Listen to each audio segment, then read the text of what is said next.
Olá, pessoal, seguindo em frente no curso completo de processo penal, agora estamos no tema 21, relativo ao título 9 do livro 1 do CPP, que trata da prisão, das medidas cautelares e da liberdade provisória. Então observa o seguinte: o legislador, ele acertou aqui nesse título, porque você vai ouvir dizer, vai aprender que todas as prisões são medidas cautelares. Todas as prisões são espécies de medidas cautelares. Só que não é bem assim. Nós vamos compreender aqui nessa aula que a prisão em flagrante não é bem uma prisão cautelar. Ela é pré-cautelar. Então o legislador acertou em colocar da prisão medidas cautelares e liberdade provisória. Mas fica tranquilo, não se preocupa com isso não, porque você vai aprender em muitos lugares que todas as espécies de prisão processuais elas são medidas cautelares e a prisão em flagrante, que é uma prisão administrativa, também é cautelar. É isso que você vai aprender. Mas eu só estou pontuando isso aqui de início porque o legislador ele acertou. Geralmente a gente critica que o legislador não acertou, mas aqui acertou. Olha só, pessoal, esta é a primeira aula desse tema. Então, uma aula introdutória, preparatória. Portanto, eu trouxe um mapa mental para começar. Esse mapa mental eu chamei de estruturação do estudo. Então, eu convido você a prestar atenção nessa estrutura como se fosse o esqueleto de uma casa. A fundação, as paredes, ou seja, será a base. A partir daqui, você vai ter condições de mobiliar essa casa, ou seja, aprender os demais conteúdos, as especificidades. Então é importante que você preste atenção nessa estrutura, porque isso aqui eu trago como uma dica para te ajudar a levar numa boa o estudo desse tema, a não mais esquecer, a compreender tranquilamente, a não se estressar com a lei seca relativa a esse tema que está lá no título 9 do livro 1. Então vamos em frente. Olha só, pessoal. O direito penal é a última ratio. Isso você aprende lá na aula de direito penal, no curso de direito penal. Então, antes do direito penal, você tem direito civil, o direito consumidor, ou seja, os outros ramos que buscam solucionar os conflitos intersubjetivos havidos no seio social. Mas quando surge uma lesão muito grave a esses bens jurídicos que são trabalhados nessas outras esferas, aí surge o direito penal para resolver estas questões que, infelizmente, elas transcendem o limite do tolerável. Mas esse direito penal, ele tem o seu reflexo no ius puniendi estatal. Somente quem pode punir estas lesões mais graves aos bens jurídicos mais relevantes que mantêm a sociedade em pé, firme, erguida, sobrevivendo, somente pode ser exercido pelo Estado. Somente o Estado exerce o ius puniendi. Em algumas aulas, em algum vídeo, eu dei um exemplo para tratar sobre um assunto do contrato social. Eu citei os pensadores iluministas, Jean-Jacques Rousseau, John Locke, Thomas Hobbes, e eu disse que as pessoas nessa situação imaginária viviam em um estado de natureza que cada um fazia o que queria e se transmutava em um estado de guerra, e essa sociedade então embrionária ela seria impossível de subsistir. As pessoas, portanto, se encontraram e fizeram um acordo, um contrato social, dizendo que existem algumas condutas que são intoleráveis, tem que ter ordem. Só que nenhum deles, individualmente, poderia então se colocar à frente dos outros para solucionar esses problemas. Assim foi criado o Estado. Estou colocando aqui essa questão humanística, filosófica, sociológica, de forma bem tranquila, bem superficial, para que você guarde uma estrutura na sua mente e entenda, inclusive, o próprio direito penal, não só esse tema que estou Explicando. Dessa forma, é somente o Estado, que significa esse acordo de vontade de todos os membros dessa sociedade, que pode exercer o ius puniente. Por isso que o particular na ação penal privada, ele só exerce o ius accusationis, o ius puniente não. Senão ele seria aquele membro da sociedade que firmou esse contrato social lá na posição original. Posição original é um termo utilizado também pelo John Rawls, que é um pensador que também trata dessas ideias de concepção inicial da sociedade, como surge a sociedade. Então, esse particular na ação penal privada, ele seria, então, esse membro da sociedade que se formou e que estaria, então, exercendo o ius puniente, fazendo um controle social. Então, não pode, porque esse controle social, esse exercício do ius puniente, é exercido apenas pelo ente que se formou a partir desse contrato social, desse acordo de vontade. Portanto, qual é o ponto culminante dessa situação a partir da qual uma pessoa dessa sociedade ela comete uma infração intolerável que transcende os limites do aceitável, que lesiona um bem jurídico mais relevante de uma forma muito impactante, não sendo possível reservar a outros ramos mais leves do direito para que resolva essa situação. Qual é o ponto culminante desse problema? É uma sanção. A sanção, que é um termo genérico para se referir a uma postura desse Estado, ela é o ponto culminante a partir do momento em que uma pessoa infringe essa norma social muito relevante, de uma forma muito grave, ou seja, a última ratio do direito penal se apresenta e o ponto culminante é a sanção. A sanção ela pode ser premial. Então, o Estado ele se manifesta diante de uma situação ocorrida no mundo fenomênico no seio da sociedade, aplicando uma sanção premial, ou seja, quando uma pessoa faz uma coisa, pratica uma conduta que o Estado aplaude e assim premia essa pessoa. Então, é a sanção premial. Só que tem também as sanções negativas. E no direito penal, quando o Estado ele vai exercer o ius puniendi, ele tem diante de si duas possibilidades na hora de sancionar. Ou ele aplica uma medida de segurança ou uma pena. A Constituição Federal, no artigo 5º, inciso 46, traz as espécies de pena possíveis de serem aplicadas, mas esse rol é exemplificativo. Lá está dizendo que, entre outras, pode ser aplicada a pena de restrição do direito de liberdade, privação da liberdade. Então, aquele rol da Constituição é exemplificativo. E o Código Penal traz três possibilidades também.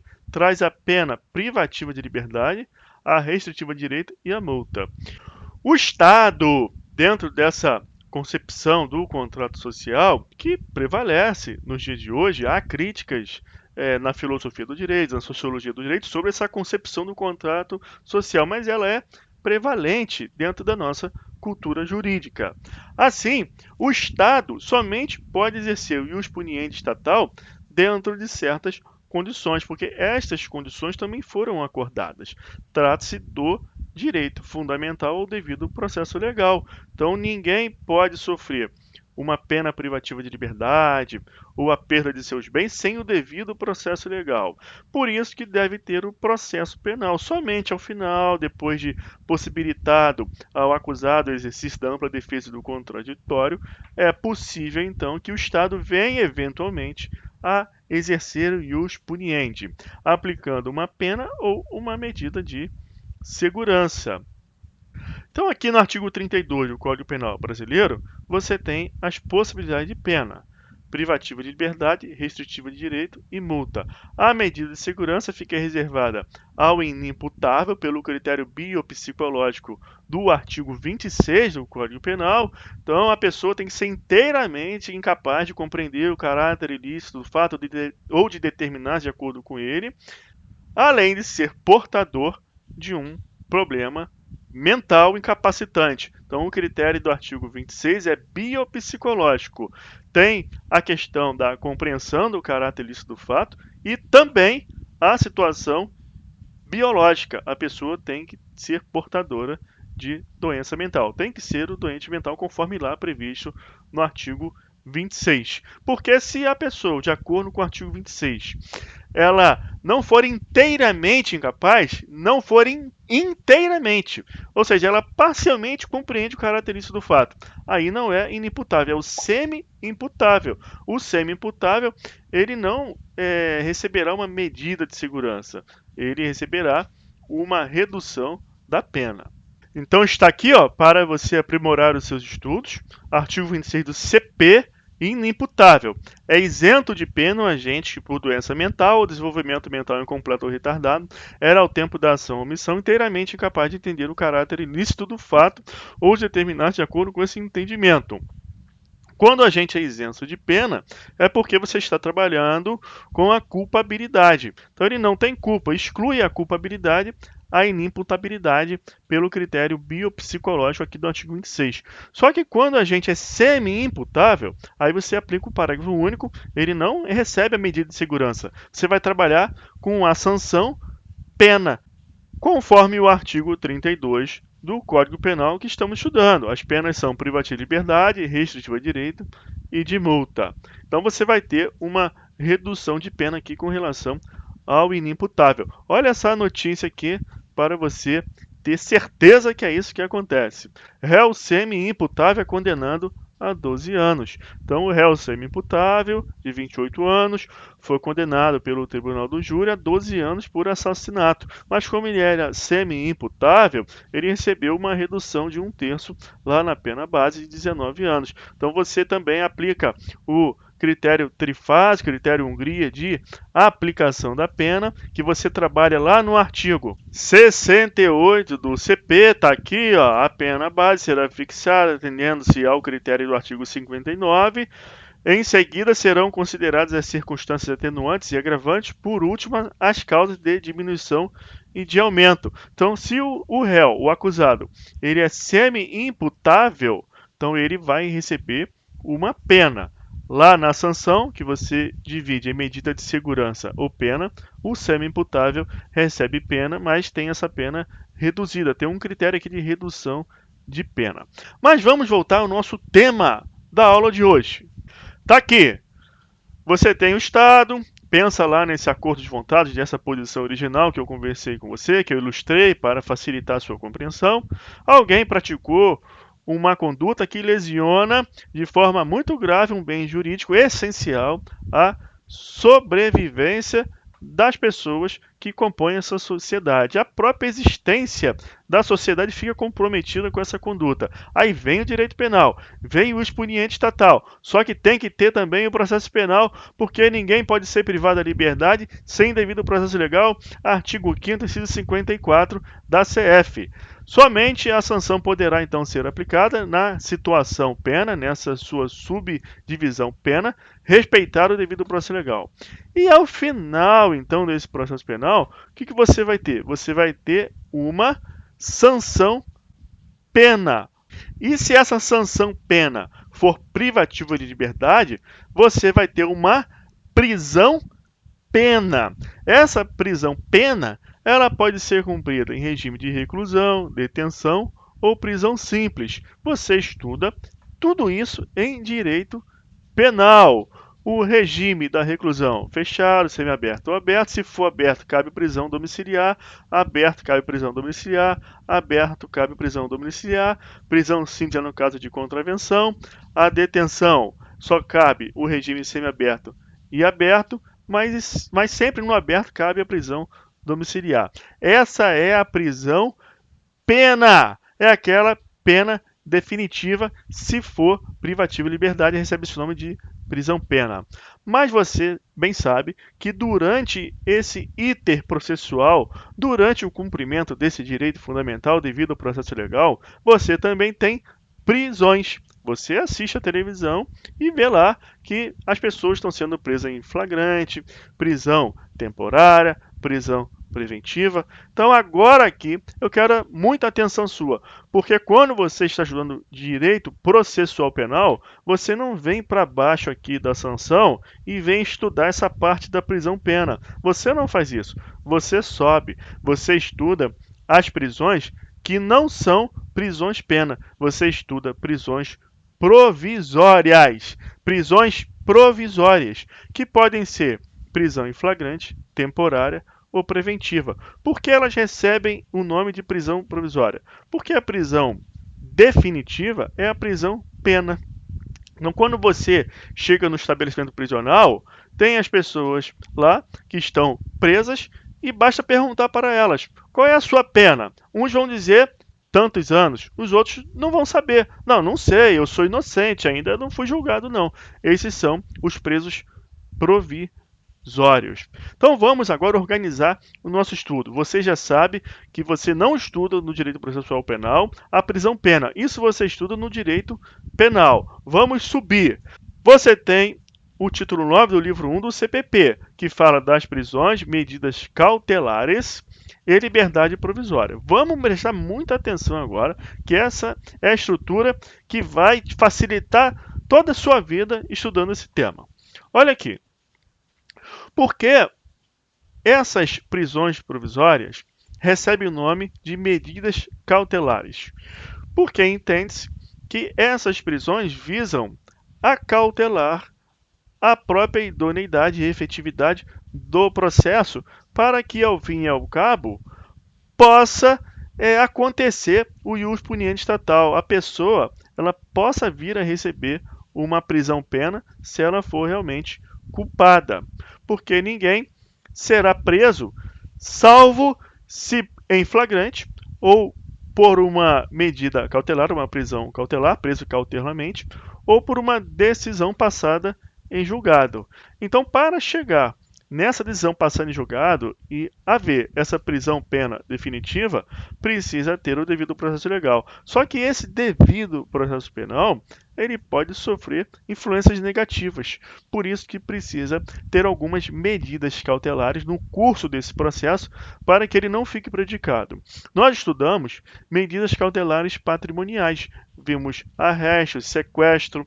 Estudamos também medidas cautelares probatórias, a busca e apreensão, por exemplo. E você bem percebe agora que essas medidas cautelares visam acautelar a idoneidade e efetividade da marcha processual do processo. Agora nós vamos ver medidas cautelares pessoais, porque elas recaem na pessoa do acusado, as patrimoniais sobre o patrimônio, as probatórias sobre as provas e as pessoais sobre a pessoa do acusado. Pois bem, você tem o título 9 do livro 1 do CPP, que trata das prisões, medidas cautelares e liberdade provisória. Só que eu puxei essa seta aqui para a prisão em flagrante e coloquei pré-cautelar. No início da aula eu elogiei o legislador, falei que ele acertou em dizer que o título é prisões, medidas cautelares e liberdade provisória, e não medidas cautelares e liberdade provisória, porque você estuda em geral, e não em específico, não de maneira mais aprofundada, que a prisão em flagrante, ela também é uma modalidade de prisão cautelar. Em verdade, não é. A prisão em flagrante é uma subespécie, uma modalidade de prisão provisória. Todas essas prisões aqui são provisórias, porque a definitiva é só a prisão pena, mas a prisão em flagrante ela não é essencialmente cautelar, porque ela não visa assegurar o processo como as demais. A prisão em flagrante ela é prevista na Constituição Federal e somente é válida para fazer cessar a continuidade delitiva. A pessoa ela foi vista naquele momento, naquele lugar, cometendo uma ação ou omissão e cometendo um crime. A autoria está demarcada e o crime aconteceu, a materialidade está à frente da pessoa que prende em flagrante. Então, a prisão em flagrante é uma prisão administrativa que visa cessar o crime. Porém, não visa cautelar o processo. Tanto que essa prisão em flagrante, ela em regra dura 24 horas e ela precisa ser convertida em preventiva. Caso contrário, o flagrante ele vai ser chamado de ilegal, terá que ser relaxado esse flagrante, a pessoa vai embora. E não sendo o caso de prisão preventiva, a pessoa irá embora, irá para a sua casa, mediante instituto lá de liberdade provisória. Portanto, o flagrante, de regra, tecnicamente, a maneira mais aprofundada, não é uma medida cautelar, é chamada de pré-cautelar. Mas se na sua prova vier falando que o flagrante é uma medida cautelar, ou que as prisões cautelares são flagrantes, prisão temporária e preventiva, e não tiver nenhuma outra alternativa melhor tratando desse assunto pré-cautelar, aí você marca isso como certo, porque em geral é assim que as pessoas aprendem. Mas vamos aqui então organizar a estrutura do estudo na sua mente.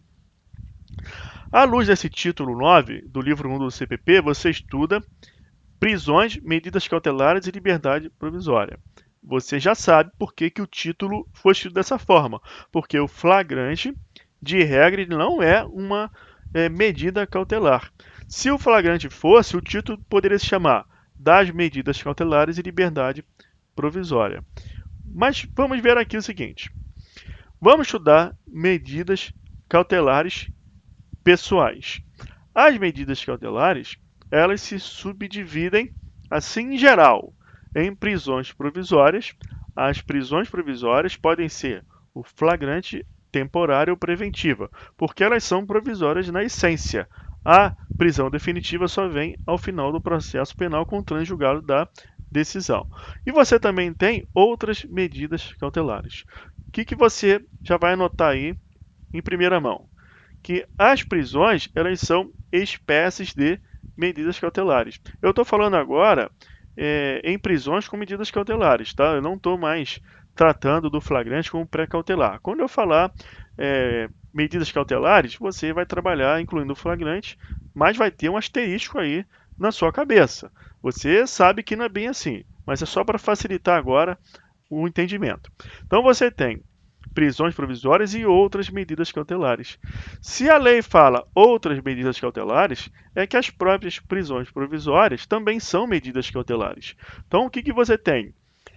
Medidas cautelares na modalidade de prisão e outras medidas cautelares diversas da prisão. Então, nós estudamos nesse título 9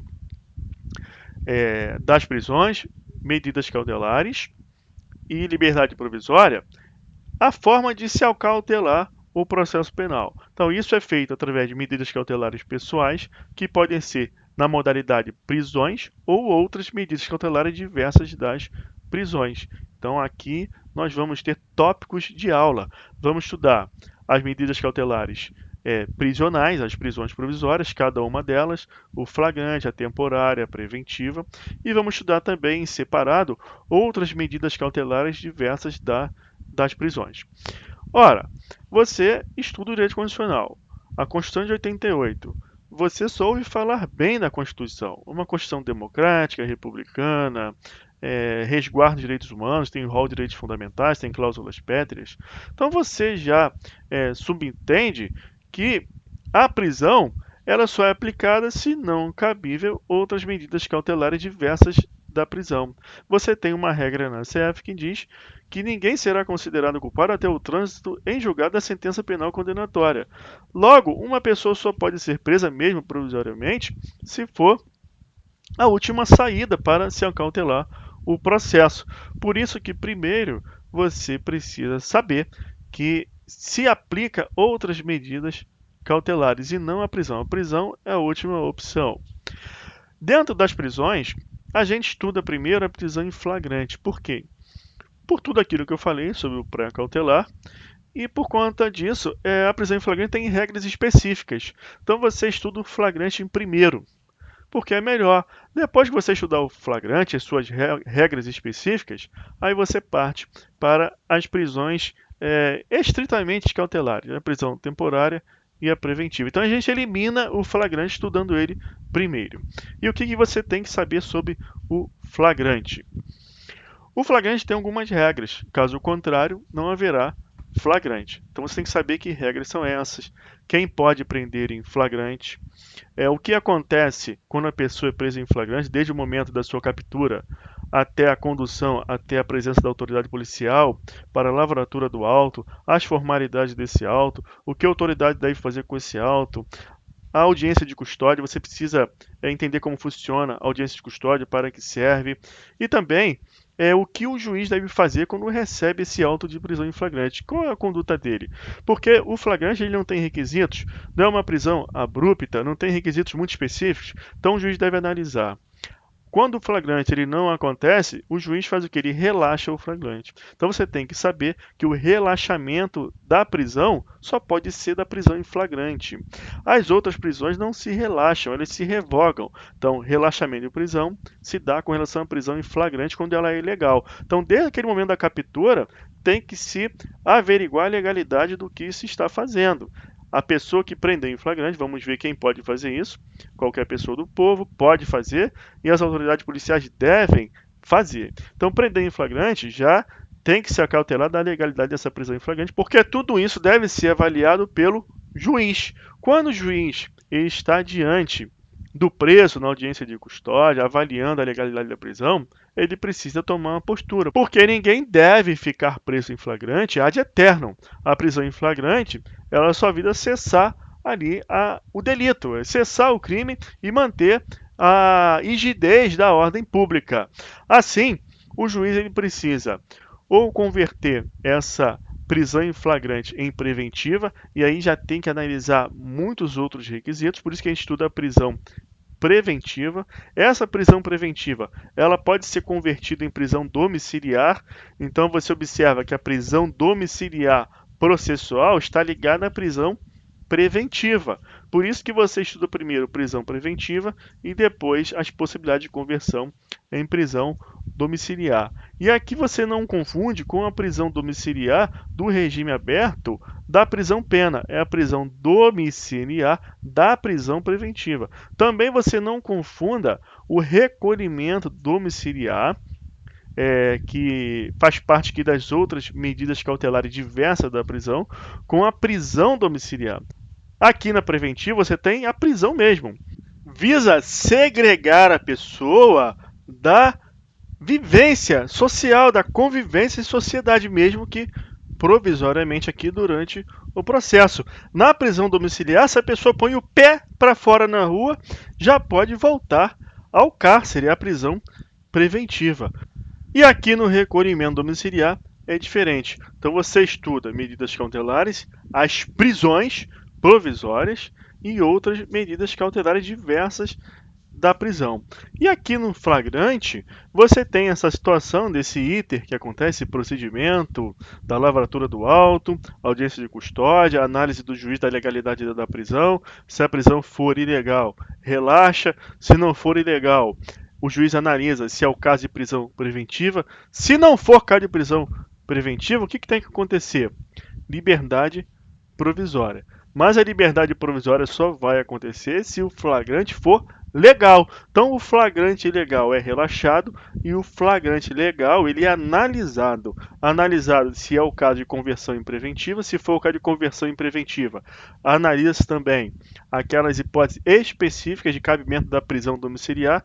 E se não for o caso de preventiva, aí o juiz tem que libertar aquela pessoa provisoriamente. A liberdade provisória, você estuda também esse estudo, vendo todas as suas possibilidades e nuances, e ela pode se dar com fiança ou sem fiança. Aqui você estuda também quais são os crimes inafiançáveis. Então, essa é a nossa estrutura de estudo. Você vai se basear por aqui.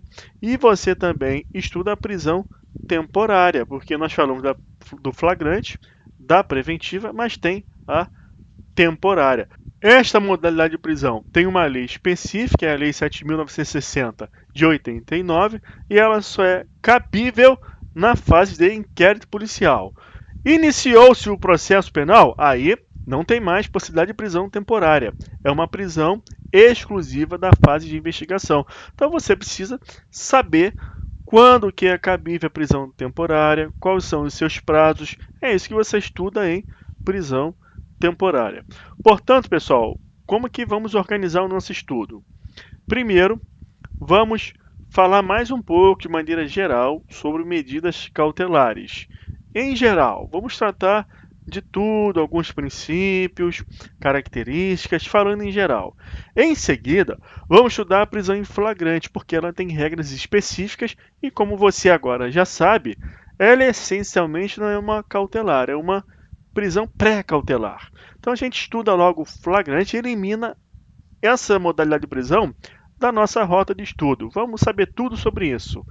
O flagrante, quando você ingressar nesse universo, você vai estudar os critérios para se ter um flagrante legal. Se o flagrante for ilegal, é o caso de relaxamento. Você estuda a liberdade provisória, porque se não é um caso de prisão preventiva, você tem um flagrante legal, aí você precisa trabalhar com a liberdade provisória. Aí você estuda também é, a fiança, que essa liberdade provisória pode se dar com fiança ou sem fiança, estuda quais são os crimes inafiançáveis, e você precisa saber que a fiança também é uma modalidade de medida cautelar diversa da prisão. Fiança é medida cautelar diversa da prisão. Na prisão temporária, você vai estudar os prazos, requisitos, quando que se dá a prisão temporária. Na prisão preventiva também, a situação dos seus requisitos, seu mais importante, e a possibilidade de conversão em prisão domiciliar. Você também estuda os requisitos e as condições para se ter a prisão domiciliar. Depois você vai estudar outras medidas cautelares diversas da prisão. E fica sabendo que o mais gravoso aqui é a prisão preventiva. É o mais grave. Por isso que a prisão preventiva é chamada de última ratio do processo penal com relação a medidas cautelares. O direito penal é a última ratio do ordenamento jurídico com relação à preservação da vida em sociedade. E no processo penal, a prisão preventiva, no que toca às medidas cautelares, também é a última ratio, porque é o mais grave. Então, o juiz analisa tudo antes, todas as possibilidades antes. Nada foi possível de ser aplicado, aí sim entra a prisão preventiva. E tem muitos requisitos, tem muita coisa para estudar em prisão preventiva. Então, pessoal, vamos ficar por aqui. Essa foi uma aula apenas para te dar um mapeamento do que vamos ver. Vamos seguir em frente agora, na próxima aula, trabalhando mais um pouco de medidas cautelares, mas em geral, trabalhando mais informações em geral, para você ir lapidando o seu conhecimento acerca desse instituto de uma forma tranquila, suave, sem precisar decorar nada. Então, até lá, um grande abraço, seguimos em frente.